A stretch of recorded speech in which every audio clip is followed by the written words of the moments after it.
नमस्कार दोस्तों, कैसे हैं आप लोग। आशा करता हूँ सब बढ़िया होंगे। और एक बार फिर से स्वागत है आप सब लोगों का मेरे YouTube चैनल शिव भारद्वाज पे। और आज हम फाइनल जो हमारा एपिसोड है इस गोदान का, वो मैं आपके सामने प्रस्तुत करने वाला हूँ, जिसमें आपने देखा कि लास्ट टाइम से कैसे एक होरीलाल की, धनिया की और गोबर की जो है जर्नी चलती रही, किस तरीके से वो लोग स्ट्रगल करते रहे। तो ये फाइनल एपिसोड है। आपसे रिक्वेस्ट करूँगा आप अंत तक सुने और इस कहानी को महसूस करें अंदर से। ये स्टोरी है ना मुंशी प्रेमचंद जी की, इसको फील करें। तो जैसा कि मैंने पिछले एपिसोड में बताया कि गोवर्धन के जो चाचा हैं शोभा, वो आते हैं और आकर के वहाँ बैठे हुए होते हैं। फिर वो उनके हालचाल लेता है, कैसे हुआ, क्या हुआ। और उसके बाद में फिर वो दोनों बात कर रहे होते हैं, उनका चाचा शोभा और गोवर्धन। और बस वो गांव की खबर लेता है कि गांव में सब लोग कैसे हैं। तो वो कहता है कैसे क्या हैं सब लोग, हमारी तो ज़मीन है वो कुर्की में निकल गई और अब तो कुछ बचा नहीं है, तो अब तो मेहनत मजदूरी ही करनी है। तो हमने सोचा कि अब शहर आ जाते हैं, शहर आ करके हम मेहनत मजदूरी करेंगे। और जो अनोखे लाल है वो कहीं से भी रिकवरी नहीं करवा लाता है, कहीं से भी किसी की भी कुर्की करवा देता है खेतों की। और अब बेटा सबके पास में अब किसी के पास ज़मीन नहीं रही है। तो वो कहता है कि जो सुमेरी गांव है वहाँ से बेलारी के लिए सड़क बन रही है। 9 किलोमीटर लंबी सड़क है। पहले सुनेरी से बेलारी थोड़ा सा दूर लगता था, लेकिन अब वो करीब आते जा रहे हैं। और ये सब राय साहब की देन है। लेकिन इससे एक कहानी ये भी है कि जब राय साहब की दूरी हमसे कम हो जाएगी तो जमींदार जो है ना ज़्यादा ऊपर आ जाएंगे हम लोगों के। अभी तक तो कैसे भी बहाने लगा के किसान टरका देते हैं, लगान नहीं देते, लगान माफ़ करवा देते हैं, लेकिन ये सड़क से बहुत मुसीबत पैदा हो जाएगी। तो वो कहता है कि कोई बात नहीं, और बताओ मेरी बहन कैसी है, सोना की शादी कैसी हुई। कि सोना की शादी बहुत अच्छी हुई है, बहुत भरे पूरे परिवार में है और लड़के पे 10 बीघे ज़मीन है। इतना ही सुनते गोबर कहता है कि चाचा 15 बीघे तो हमारे पास भी थी, क्या हुआ उस 15 बीघे का। आज सिर्फ 5 बीघे बची है, वो भी बापू की। तो वो कहता है कि कहाँ बची है 5 बीघे भी, उसमें से भी आधी जो ज़मीन है वो तो गिरवी रख दी, उसके ऊपर लोन चल रहा है। और आधी जो ज़मीन है वो रिकवरी में निकल गई, उस पर रिकवरी निकल गई, वो हड़प ली गवर्नमेंट ने, सरकार ने। तो वो कहता है कि सोना की शादी के लिए गिरवी रख दी, मतलब कि बेटा और शादी कैसे करते बताओ, कुछ तो करना पड़ता है ना शादी में।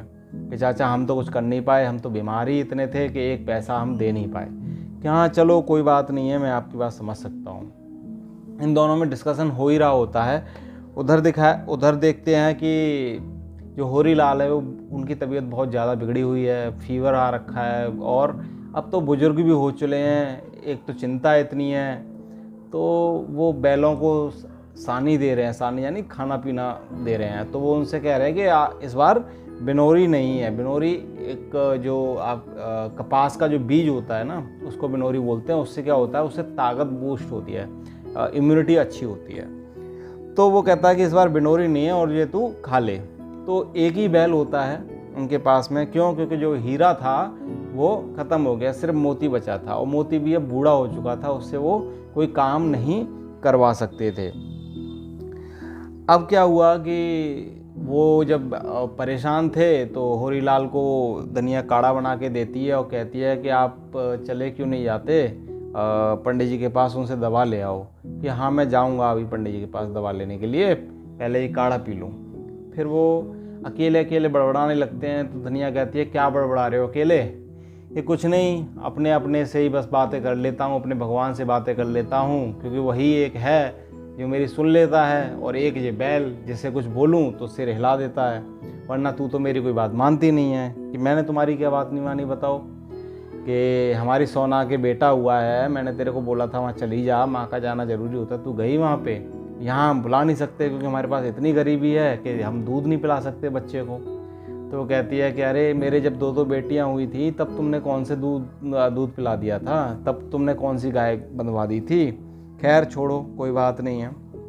थोड़ी देर बाद होरीलाल अपनी लाठी और कंबल ओढ़ के पंडित जी के पास चले जाते हैं दवाई लेने के लिए। अब पंडित जी दवाई दे रहे हैं। अब कह रहे हैं कि अरे यार होरी, क्या करना है, ये नौखीलाल पागल हो रखा है और ये इतनी कुर्की पे कुर्की करवाए जा रहा है, सबकी कुर्की करवाए जा रहा है, ऐसे कब तक चलेगा, अपनी ज़मीन तो बचानी है ना। कहता है महाराज जब होनी है तो हो जाएगी कुर्की, क्या करें, हमारे पास तो पैसे का बंदोबस्त है नहीं है, पहले से इतने कर्जे से लदे हुए हैं, अब जो होगा सो होगा, अब महाराज उसमें क्या कह सकते हैं। तो पंडित जी कहते हैं कि होरीलाल अगर तुम बुरा ना मानो तो एक बात बोलूँ आपसे। हाँ जी बोलिए। कि एक राम सेवक हैं, आप जानते हो राम सेवक को? कि हाँ जानता हूँ, वो सोना की शादी में आए थे राम सेवक। कि हाँ, तो आप एक काम करो, उनकी ना अभी 3-4 महीने पहले बीवी गुजर गई है और बच्चा भी कोई नहीं है, तो मैं तो कहूँगा कि रूपा का हाथ उसके हाथ में दे दो, तुम्हारी ज़मीन भी बच जाएगी और तुम्हारी रूपा की शादी भी हो जाएगी, तुम्हारी एक रिस्पॉन्सिबिलिटी चली जाएगी। इतना सुनते ही वो कहता है अरे महाराज क्या बात करते हो, वो तो हमारी उम्र का है। कि नहीं, तुम्हारी उम्र का तो खैर नहीं है, लेकिन सोच लो, देख लो, ज़मीन बच जाएगी तुम्हारी और थोड़ा पैसा वैसा मिल जाएगा वहाँ से, वो अच्छा खासा कमाता है, अच्छी खासी रकम है उसके पास। तो होरीलाल सोचते सोचते दवाई लेके वहाँ से चले जाते हैं। जब वो धनिया को बताते हैं तो धनिया रोने लगती है। धनिया कहती है कि सीधे सीधे कहो कि शादी बात नहीं कह रहे तुम, सीधे सीधे कहो कि तुम बेटी को बेच रहे हो। अब होरीलाल भी दुखी था इस चीज़ से कि एक अधेड़ उम्र के आदमी के हाथ में अपनी छोटी सी बेटी का हाथ कैसे देगा, समाज क्या कहेगा, और समाज तो छोड़ो, बच्ची कैसे गुजारेगी ज़िंदगी अपनी। तो धनिया कहती है कि ना तो उसके सास है, ना ससुर है, ना देवर है, ना जेठानी है, कोई नहीं है, आगे पीछे कोई तो होना चाहिए, कैसे चलाएगी अपनी। तो होरीलाल कहते हैं ये तो सबसे बड़ा बेनिफिट है कि वही सास, वही ससुर, वही दौरानी, वही जेठानी, सब कुछ वही होगी उस घर में, और फिर तेरे पास तो सब कुछ था, ये बता तूने कितना सुख देख लिया। तो वो धनिया को कन्वेंस करने लगता है। 2 दिन जाते हैं, 3 दिन जाते हैं, ऐसे ही जाते जाते हैं, और फिर उसके बाद में हार थक के वो डिसीजन लेते हैं कि चलो शादी कर ही देते हैं। तो फिर वो उस राम सेवक के साथ में रूपा की शादी कर देते हैं। इस प्रकार उन दोनों की बेटियों की शादी हो जाती है। अब जो गोवर है वो गोवर घूमने आता है, क्योंकि वो दोनों बहनों की शादी में आ नहीं पाया घर पे, तो वो घूमने आता है कि लाओ मैं घूम आऊँ, घर के हाल चाल क्या है। तो वो बैठा हुआ है और जो होरीलाल हैं वो अपना काम कर रहे हैं, अब बहुत कमज़ोर हो चुके हैं, अब उन पे ज़्यादा कुछ होता नहीं है।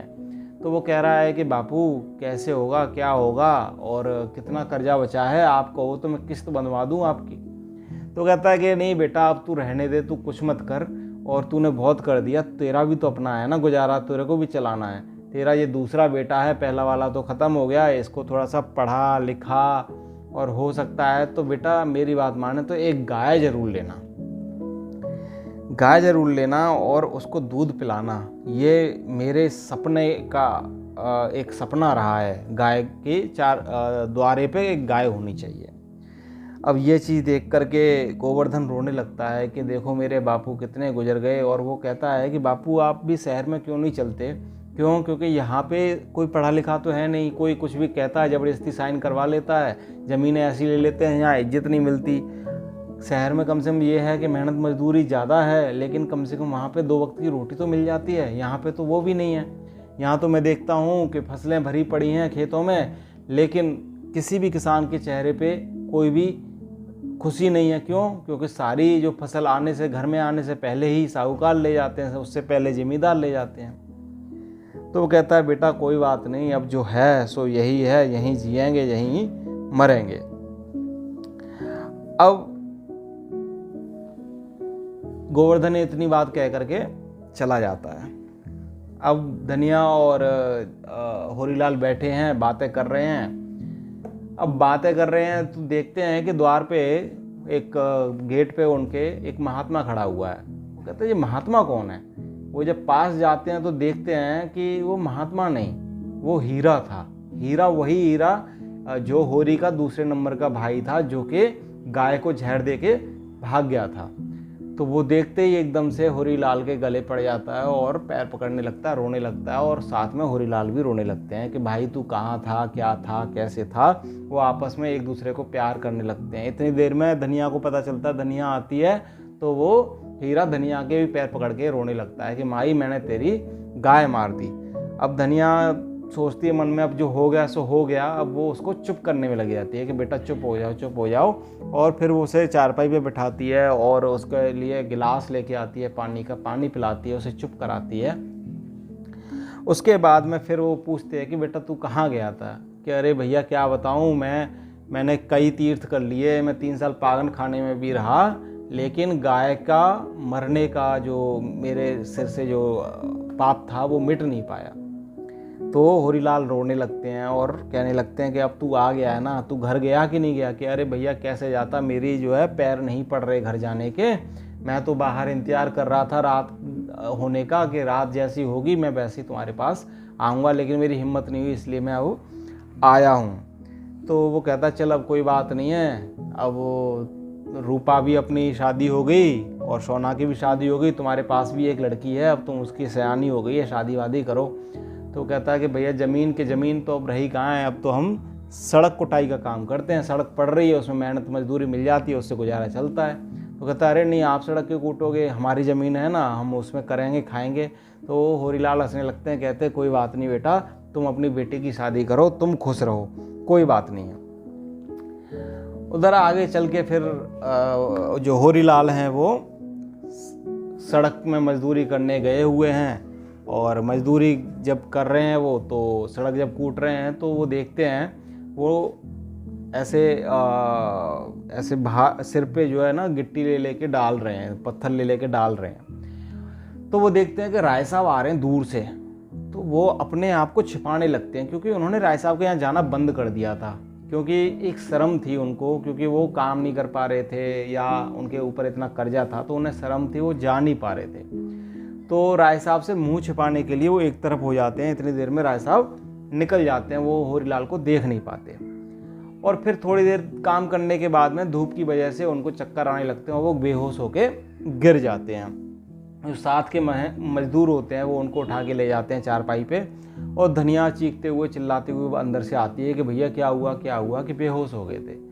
अब धनिया ऐसे सिर सहलाने लगती है, पूछने लगती है क्या हुआ कैसे हो, पानी के छींटे मारती है, मुंह पे पानी पिलाने की कोशिश करती है, लेकिन होरीलाल एकदम ऐसे पड़े हुए हैं वो जैसे कि वो कुछ जानते नहीं हैं। तो धनिया पूछती है मुझे पहचानते हो, उनका कोई जवाब नहीं होता, और होरीलाल की आंखों के सामने सिर्फ वही तस्वीरें चल रही हैं जो उनके परिवार के संग बीती थी।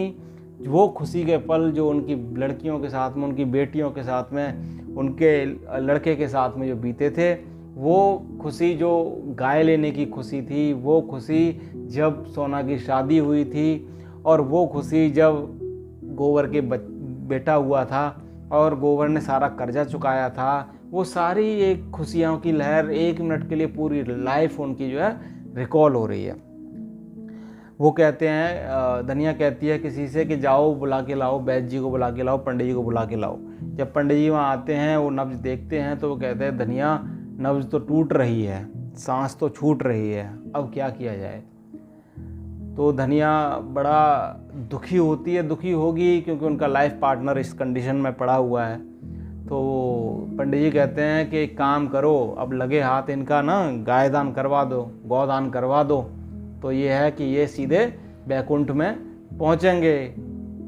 तो धनिया अपना पल्लू खोलती है और कहती है कि ना तो गाय है पंडित जी घर में, ना ही बछड़ा है और ना ही पैसा है, ये हैं मेरे जो भी कमाई है 20 आने की, यही गाय है, यही बछड़ा है, यही गोदान है। और वो होरीलाल के हाथ में रखती है और पंडित जी कुछ मंत्र पढ़ते हैं और फिर वो पंडित जी को वो 20 आने दे देती है। और थोड़ी देर में देखते देखते होरीलाल वहीं पे अपने प्राण त्याग देते हैं। तो दोस्तों ये कहानी थी।